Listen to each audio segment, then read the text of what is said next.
Почитувани, состојбата со пожарите низ Македонија е алармантна и загрижувачка. Изгорени се над 130 километри квадратни, активни се уште многу пожари и зафатена е огромна површина од над 20.000 хектари. Владата на Мицкоски институциите под нејзина надлежност потврлаат во справувањето со огнената стихија. Граѓаните од терен посочуваат дека пожарникарите навреме делуваат и силно се борат со огинот, но во исто време забележуваат на спора реакција на воздухопловите и доцнење со часови.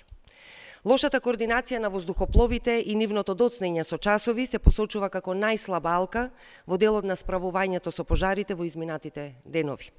Го нема ниту најавеното засилено присуство на полицијата на теренот како дел од превентивните мерки. Повеќе од 10 дена гори пожарот во Македонски Брод, селата Тажево и Брезница се под закана.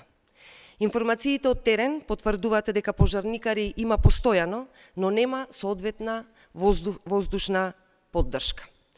Постојат индиции дека дел од пожарите можеби се и подметнати, но досега нема никакви информации од МВР.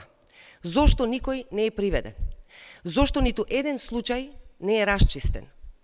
Тошковски покажа неспособност да ја координира активноста на управувачкиот комитет на системот за управување со кризи. Бараме итно Мицкоски да го смени Тошковски и да назначи нов одговорен за координација на системот за управување со кризи. Само директорот на ЦУК, Стојанче Ангелов, е постојано на терен и очигледно и дека дава се од себе. Но Тошковски и Мицковски ги нема. Мицкоски мора да разбере колкава одговорност носи и мора да преземе нешто, а не да спие. Да се појави на терен, да ја подобри координацијата на воздухопловите и ефикасноста на институциите, побрзо да реагираат. Ви благодарам.